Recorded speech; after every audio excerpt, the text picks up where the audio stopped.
আপনারা যারা কৃষিকাজ, মৎস্য চাষ কিংবা পশুপালন করেন অথবা এসব বিষয়ে নতুন কোনো তথ্য জানতে চান, শুরু করছি তাদের জন্য কৃষি উন্নয়ন ভিত্তিক প্রামাণ্য অনুষ্ঠান মাটি ও মানুষ। সেই দর্শক, আমাদের আজকের প্রতিবেদনের বিষয় হচ্ছে তুলা চাষ। এতে থাকবে বাংলাদেশ তুলা উন্নয়ন বোর্ডের তুলা চাষ গবেষণা জাত সম্প্রসারণ নিয়ে বিশেষ প্রতিবেদন। আমরা এই প্রতিবেদন ধারণ করেছি কুষ্টিয়া, মেহেরপুর এবং চুয়াডাঙ্গা অঞ্চল থেকে। আজ দেখবেন তার প্রথম পর্ব।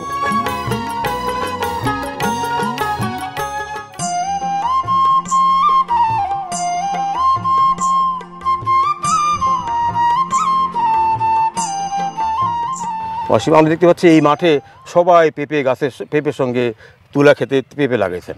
জি। নাকি পেঁপের সঙ্গে তুলা লাগাইছেন? কোনটা? পেঁপের ভেতরে তুলা লাগাইছি। মানে তুলার সাথে পেঁপে না? জি না, পেঁপে যদি আমার থাকে, পেঁপে তো আমার 2 বছরের চাষ, তো আমি যদি পেঁপে চাষ থাকে তো আমি প্রত্যেক মাসে মান্থলি ইনকাম করি হচ্ছে দেখা যাচ্ছে বিঘা প্রতি 20,000, 15,000, 30,000 এমন ইনকাম করি। আর যদি আমি তুলা চাষ করি ভিতরে, তাহলে দেখা যাচ্ছে আমার হচ্ছে 6 থেকে 7 মাস থেকে 8 মাসের ভিতরে এটাই আমার বিঘা প্রতি আপনার 60,000। মানে তুলার থেকে এটা আয়? জি, তুলা থেকে আয় হবে এটা। তাহলে আমি অবশ্যই লাভবান হচ্ছি। তাহলে তুলার থেকে আয় পাচ্ছেন, আবার পেঁপে থেকেও আয় পাচ্ছেন। আমার জমিতে আগাছা মুক্ত থাকছে। 1 নম্বর আগাছা মুক্ত পাচ্ছেন। আগাছা মুক্ত, এবং এই যে পাতাগুলা পড়ে মনে হয় জৈব সার তৈরি হবে এবং জমির উর্বরতা শক্তি বৃদ্ধি পাবে। সেই সাথে আমরা অর্থনৈতিক দিকে স্বাবলম্বী হব। তাতে করে আপনি একটা হিসাব করছেন না যে আপনার তুলার থেকে কত আসবে আর পেঁপের থেকে অতিরিক্ত কত টাকা পাবেন? একটা হিসাব আপনার? যে হিসাব আছে। কি হিসাব বলেন তো? আমার পেঁপের টাকা যেটা হচ্ছে সেটা তো পেয়েই যাচ্ছি, কিন্তু অতিরিক্ত চাষ করে, তুলা চাষ করে আমরা অতিরিক্ত লাভবান হতে পারবো। মানে পেঁপের টাকাটা পাচ্ছেন এবং তুলা চাষ টাকাটাও। পেঁপের সঙ্গে তুলা চাষ করে অর্থনৈতিক লভ্যাংশের বর্ণনা দিচ্ছিলেন চুয়াডাঙ্গা জেলার দামুড়হুদা উপজেলার চিতলা গ্রামের তুলা চাষী মোহাম্মদ অসীম এবং মহসিন। অসীম এবং মহসিনের কথা এটা স্পষ্ট যে সাম্প্রতিক সময়ে পেঁপের সঙ্গে তুলার আবাদ করে তারা বেশ লাভবান হয়েছেন। অর্থাৎ একই ব্যবস্থাপনায় তুলার সঙ্গে সাথী ফসল করে দ্বিগুণ আয় করেছেন অসীম এবং মহসিন। শুধু পেঁপের সঙ্গে তুলা এখানে সীমাবদ্ধ নয়।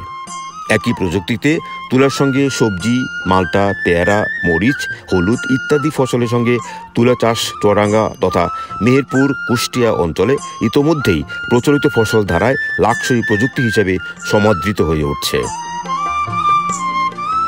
এই নতুন ফসল ধারা সংযোজনের মূল চালিকা শক্তি সিডিবি বা তুলা উন্নয়ন বোর্ড।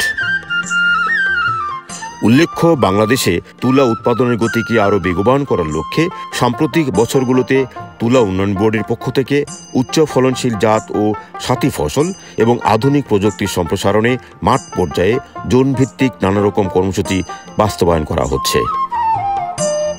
জোনভিত্তিক তুলা চাষিদের প্রশিক্ষণ, প্রদর্শনী ও মাঠ দিবস ইত্যাদি কার্যক্রম পরিচালনা করা হয়েছে। প্রান্তিক তুলা চাষিদের তুলার উন্নত বীজ, সার ও কীটনাশক ইত্যাদি উপকরণ প্রণোদনা হিসেবে সরবরাহ করা হয়েছে। তুলা চাষ অঞ্চলে জিনারদের বীজ তুলার উপজাত প্রক্রিয়াকরণে সহযোগিতা প্রদান করা হয়েছে। এই সমস্ত কর্মসূচি বাস্তবায়নের ফলে তুলা উৎপাদন অঞ্চলে তুলা চাষ ক্রমান্বয়ে বৃদ্ধি পাচ্ছে।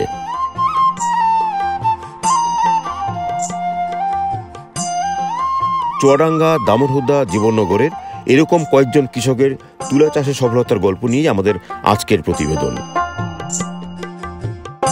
তবে সফল কৃষক ভাইদের সঙ্গে কথা বলবার আগে আমরা যুক্ত হব তুলা উন্নয়ন বোর্ড চুয়াডাঙ্গা জোনের প্রধান তুলা উন্নয়ন কর্মকর্তা কৃষিবিদ সেন দেবাশিসের সঙ্গে, যিনি এই মুহূর্তে আছেন দামুড়হুদার চিতলা গ্রামের তুলার মাঠে। কৃষিবিদ সেন দেবাশিস, আপনারা অনেক দিন থেকেই এই অঞ্চলে, মেহেরপুর, চুয়াডাঙ্গা অঞ্চলে আপনারা অনেক দিন ধরেই তুলা উন্নয়ন বোর্ড থেকে কাজ করছেন। এই জোনাল অফিসের মাধ্যমে আপনারা কী ধরনের প্রযুক্তি সম্প্রসারণের চেষ্টা করছেন এবং তার অর্জন কেমন?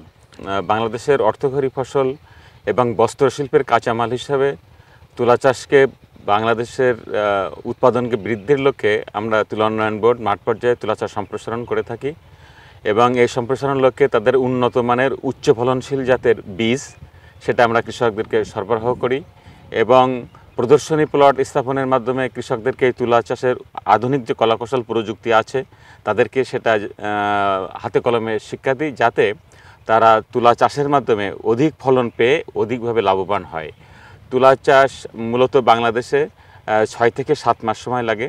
এই দীর্ঘ মেয়াদির কারণে কৃষকরা অনেক সময় অনেক শর্ট ডিউরেশন ফসল করতে তারা আগ্রহী হয়। তারপরেও বর্তমানে আমরা যে উন্নত ফলন উচ্চ ফলনশীল যে হাইব্রিড জাতের বীজ দিচ্ছি তাতে কৃষকরা এখন 18 থেকে 20 মণ পর্যন্ত বিঘা প্রতি ফলন পাচ্ছে। এই যে স্থানীয় জাত এবং হাইব্রিড জাতের উৎপাদন পার্থক্য পাচ্ছি আমরা, এই কারণে কি কোনো ব্যবস্থাপনা পরিবর্তন আসছে?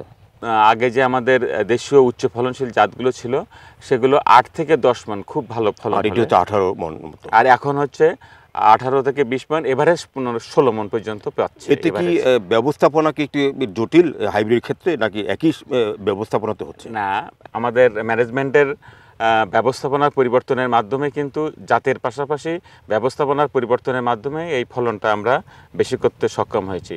তার মধ্যে প্রধানত যেরকম সার ব্যবস্থাপনা, আগে কৃষকরা 2 বার এর বেশি সার দিত না, এখন কিন্তু আমরা উচ্চ ফলনের জন্য তাদেরকে সেটা কিস্তিতে 4 বারে প্রয়োগ করার জন্য পরামর্শ দিচ্ছি। এই যে দ্বিগুণ উৎপাদিত হচ্ছে, এর জন্য পানি ব্যবস্থাপনা কি করতে হচ্ছে? অনেক কৃষকের মনে করতো যে এটা মৌসুমি যে বায়ু হবে বা যে বৃষ্টি হবে সেই বৃষ্টিতে আমার তোলা হয়ে যাবে, শেষের দিকে তেমন গুরুত্ব দিত না। কিন্তু এখন জানেন জলবায়ু পরিবর্তনের কারণে বৃষ্টিপাতের প্যাটার্নও চেঞ্জ হয়েছে। সেই জন্য আমরা কৃষকদেরকে বলি শেষ পর্যায়ে বল পুষ্ট পর্যায়ে যদি আপনার মাটিতে রস না থাকে আপনারা 1-2 কোনো মৌসুমে 3টে, এইরকম 2-3টে সেচ যদি দেওয়া যায় তাতেও কিন্তু ফলনের একটা গুরুত্বপূর্ণ ভূমিকা রাখে। বল পুষ্ট হয়, বল ভালোভাবে ফাটে এবং একদম মাথা পর্যন্ত পুষ্ট তুলা তারা সংগ্রহ করতে পারে।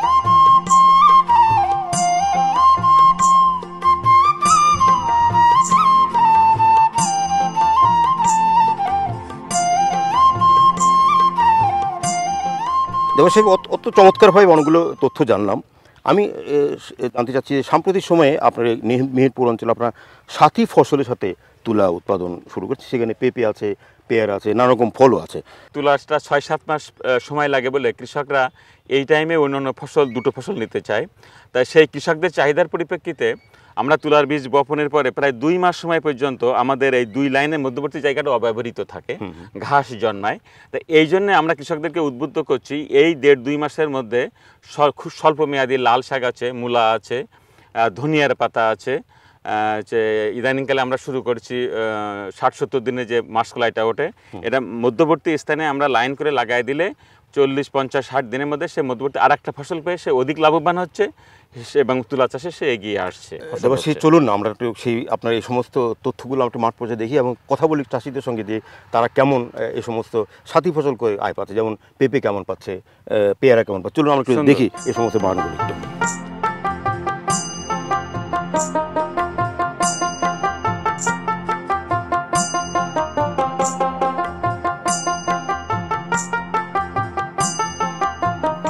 এই পেঁপের বয়স 6 মাস আমরা পেঁপে রোপণ করছি। আগামী 1.5 বছর পরে এই এই বাগানের বয়স যখন 1.5 বছর হবে তখন আমরা এই জমিতে আবার তুলো চাষ করব, সাথী ফসল হিসাবে তুলো চাষ করব।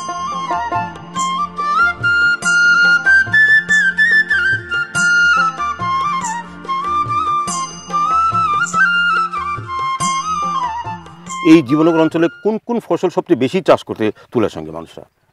জীবননগর অঞ্চলে সাধারণত সবজি বেল্ট, এখানে সবজি এবং ফল সবচেয়ে বেশি চাষ করা হয়, এখানে সবজি এবং ফল।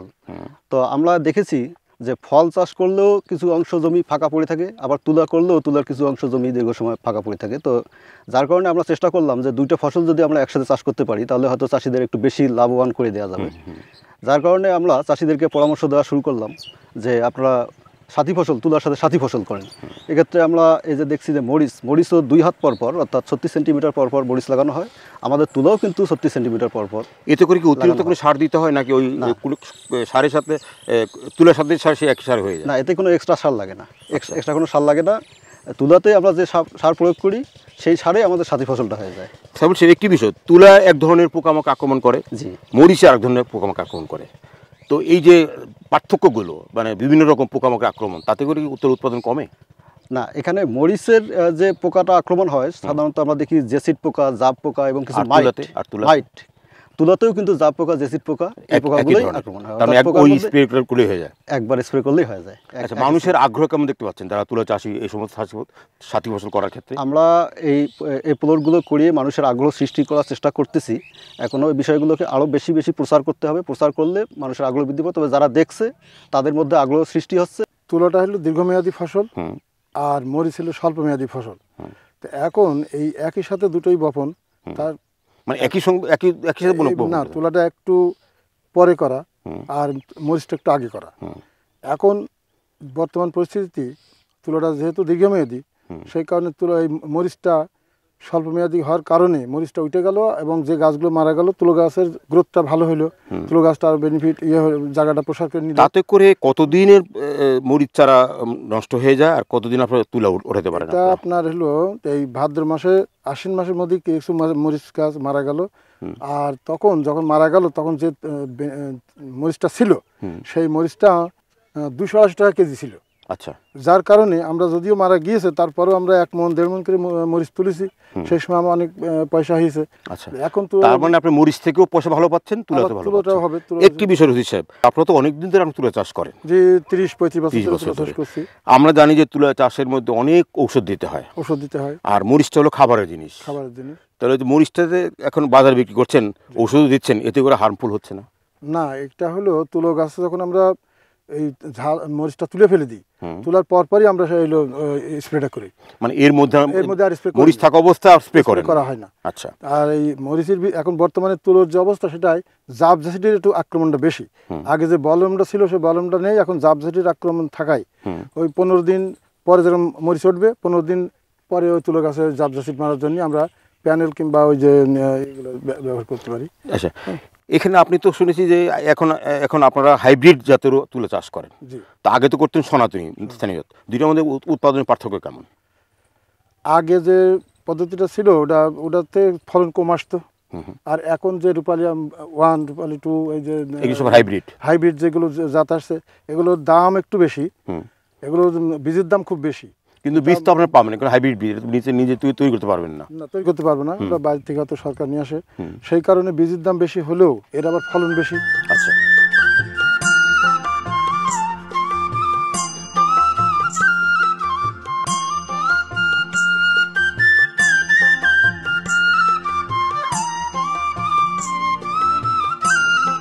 সাধু সাহেব, আপনার মরিচ ক্ষেতের তুলা ক্ষেতের বাগের পাশে আমরা বসে আছি। একটু জানতে চাই, আপনি কবে থেকে এই তুলা চাষ শুরু করেছেন? তুলা চাষ মূলত আমার এইখানে এই প্রথম চাষ আর কি, তুলা। আচ্ছা, অন্যান্য সময় করছেন? হ্যাঁ, অন্যান্য সময়। প্রথমবারই আপনি সাথী ফসল মরিচ কেন করলেন, কি মনে করে? আমাদের সাইফুল ভাই আসেন, উনি আমাকে অনেকটা উৎসাহিত করেছেন। সাইফুল সাহেব মানে আপনার তুলা উন্নয়ন বোর্ডের ইউনিট কর্মকর্তা। তো উনি কি পরামর্শ দিয়ে বললো যে সাথী ফসলের মরিচ করে? জি জি। তাতে আপনি যা পাচ্ছেন, কারণ মরিচও বিক্রি শুরু করেছেন, মরিচ দাম তো খুব ভালো। তাতে করে কি মনে হয় যে তুলা এবং মরিচের যে একসাথে করলেন, তাতে আপনি ব্যবসায়িকভাবে কত কত বেনিফিট পাবেন আপনি?